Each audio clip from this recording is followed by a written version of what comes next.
नमस्कार दोस्तों, स्वागत है आपका डेली करंट अफेयर्स में। दोस्तों, आज की वीडियो में चर्चा करेंगे 1 सितंबर 2023 के महत्वपूर्ण करंट अफेयर के बारे में। तो चलिए दोस्तों, आज की वीडियो शुरू करते हैं। आज की वीडियो का क्वेश्चन नंबर 1 है, मिस वर्ल्ड 2023 का आयोजन कहां पर होगा? तो जो मिस वर्ल्ड 2023 का आयोजन होने वाला है तो ये होगा कश्मीर में। सी ऑप्शन इसका सही जवाब है। तो मिस वर्ल्ड 2023 का आयोजन कश्मीर में होगा। डिटेल जान लेते हैं। तो इस साल का जो 71वीं मिस वर्ल्ड 2023 का आयोजन किया जा रहा है, तो ये आयोजन कश्मीर में होगा। तो इस बार भारत इसकी मेजबानी कर रहा है। आखिरी बार भारत ने 1996 में, जब बेंगलुरु में 46वीं मिस वर्ल्ड प्रतियोगिता हुई थी, तो उस टाइम भारत ने मेजबानी की थी। और 1996 के बाद इस बार 71वीं मिस वर्ल्ड 2023 का आयोजन भारत में हो रहा है। और कौन सी जगह हो रहा है? कश्मीर में इस बार मिस वर्ल्ड 2023 का आयोजन किया जा रहा है। नेक्स्ट क्वेश्चन है क्वेश्चन नंबर 2। किस देश की महिला के मस्तिष्क में जीवित परजीवी कृमि का विश्व का पहला मामला पाया गया? तो किसी महिला के मस्तिष्क में जो जीवित परजीवी कृमि है, इसका विश्व का ये पहला मामला पाया गया है। तो ये महिला किस देश की है? तो ये महिला है ऑस्ट्रेलिया की। डी ऑप्शन इसका सही जवाब है। तो ऑस्ट्रेलिया की ये महिला है जिनके मस्तिष्क में जीवित परजीवी जो कृमि है, इसका ये विश्व का पहला मामला सामने आया है।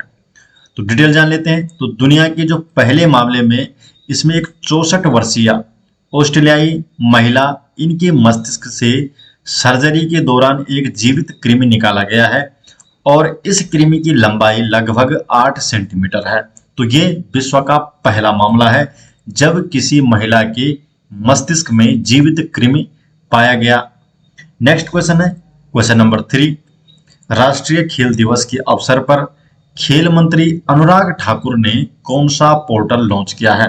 तो खेल मंत्री हैं अनुराग ठाकुर और इन्होंने कौन सा पोर्टल लॉन्च किया है राष्ट्रीय खेल दिवस के अवसर पर? तो इन्होंने किया है राष्ट्रीय खेल महासंघ पोर्टल। तो जो खेल मंत्री अनुराग ठाकुर हैं, इन्होंने राष्ट्रीय खेल महासंघ पोर्टल लॉन्च किया है राष्ट्रीय खेल दिवस के अवसर पर। तो राष्ट्रीय खेल दिवस कब मनाया जाता है? तो हर साल 29 अगस्त को मनाया जाता है राष्ट्रीय खेल दिवस। और इस खेल दिवस को मनाने का कारण क्या है? क्योंकि इस दिन जो मेजर ध्यानचंद है, जो कि हॉकी के महान खिलाड़ी हैं भारत के, इनकी जयंती होती है और इनके जयंती के ही अवसर पर राष्ट्रीय खेल दिवस मनाया जाता है। राष्ट्रीय खेल दिवस मनाने की जो शुरुआत हुई थी 2012 से। तो 2012 में पहली बार भारत सरकार ने मेजर ध्यानचंद की जयंती को राष्ट्रीय खेल दिवस के रूप में मनाने का फैसला किया और तब से हर साल 29 अगस्त को राष्ट्रीय खेल दिवस मनाया जाता है। और इस बार राष्ट्रीय खेल दिवस के अवसर पर खेल मंत्री अनुराग ठाकुर ने राष्ट्रीय खेल महासंघ पोर्टल की शुरुआत की है। क्वेश्चन नंबर 4 है, लघु सिंचाई योजनाओं पर छठी जनगणना रिपोर्ट के अनुसार किस भारतीय राज्य में लघु सिंचाई योजनाओं की संख्या सबसे अधिक है? तो छठी जनगणना रिपोर्ट सामने आई है और इसमें किस भारतीय राज्य में लघु सिंचाई योजनाओं की संख्या सबसे अधिक है? तो सबसे अधिक है उत्तर प्रदेश। तो उत्तर प्रदेश इसमें पहला स्थान है। सी ऑप्शन इसका सही जवाब है, जिसमें कि लघु सिंचाई योजनाओं की संख्या सबसे अधिक है। तो ये रिपोर्ट है, ये जल शक्ति मंत्रालय, जल संसाधन, नदी विकास और गंगा कायाकल्प विभाग ने जारी की है छठवीं जनगणना रिपोर्ट। और इसमें उत्तर प्रदेश के बाद महाराष्ट्र दूसरा सबसे बड़ा राज्य है। तो सबसे पहले स्थान पर जो लघु सिंचाई योजना है, इसमें सबसे ज्यादा संख्या उत्तर प्रदेश के पास है। उसके बाद महाराष्ट्र का नंबर आता है। नेक्स्ट क्वेश्चन है क्वेश्चन नंबर 5। 2023-24 की पहली तिमाही में FDI आकर्षण में कौन सा राज्य शीर्ष पर रहा है? तो जो FDI का जो इन्वेस्टमेंट है, तो सबसे ज्यादा जो 2023 की पहली तिमाही है, तो सबसे ज्यादा जो FDI का जो इन्वेस्टमेंट है, किस राज्य में सबसे ज्यादा हुआ है? तो महाराष्ट्र में। डी ऑप्शन इसका सही जवाब है। तो FDI का जो सबसे ज्यादा इन्वेस्टमेंट है, ये महाराष्ट्र में हुआ। FDI क्या चीज है? Foreign direct investment. तो जो फॉरेन डायरेक्ट इन्वेस्टमेंट है FDI, इसका सबसे ज्यादा इन्वेस्टमेंट महाराष्ट्र जो राज्य है, इस पर रहा है 2023-24 की पहली तिमाही में।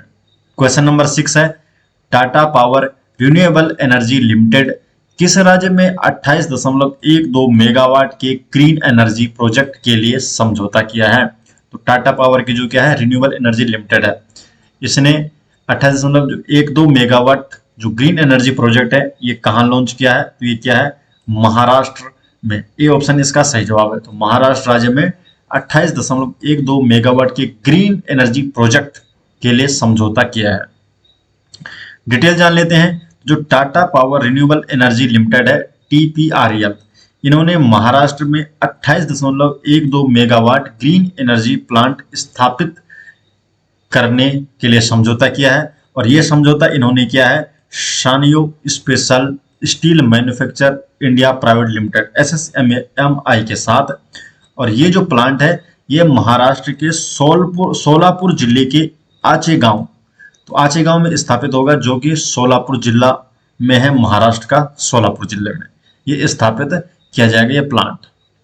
क्वेश्चन नंबर 7 है, किस बैंक ने नए प्रकार के बचत खाते इन्फिनिटी सेविंग अकाउंट, तो इन्फिनिटी जो सेविंग अकाउंट है ये किस बैंक ने लॉन्च किया है? तो ये क्या है एक्सिस बैंक ने। सी ऑप्शन इसका सही जवाब है। तो एक्सिस बैंक ने इन्फिनिटी सेविंग अकाउंट लॉन्च किया है अपने ग्राहकों के लिए। तो जो एक्सिस बैंक है इसने ग्राहकों के लिए इन्फिनिटी सेविंग अकाउंट को लॉन्च किया है।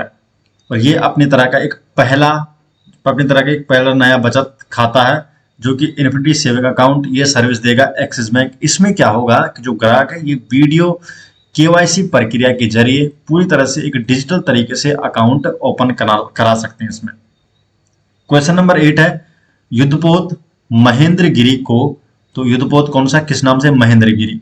इसे किस शिप बिल्डर्स लिमिटेड द्वारा तैयार किया गया है? तो इसे तैयार किया गया है मुंबई डॉक शिप बिल्डर्स के द्वारा। जो महेंद्रगिरी जो युद्धपोत है तो मुंबई डॉक शिप बिल्डर्स के द्वारा इसे तैयार किया गया है। डिटेल जान लेते हैं।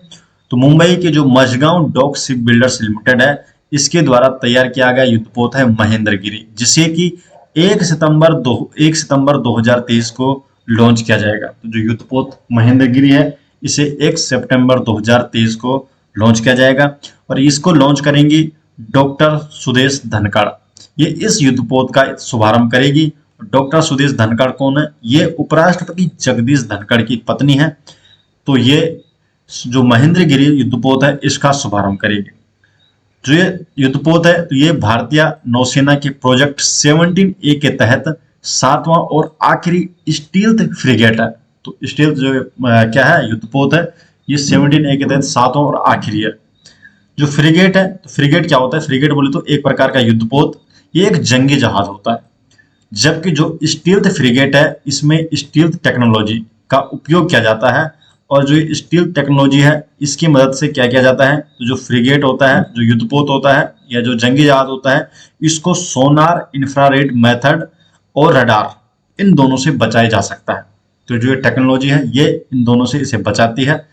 इससे पहले जो 17 अगस्त 2023 को राष्ट्रपति द्रौपदी मुर्मू ने छठे जो युद्धपोत था विंध्यागिरी, इसको कोलकाता से लॉन्च किया था।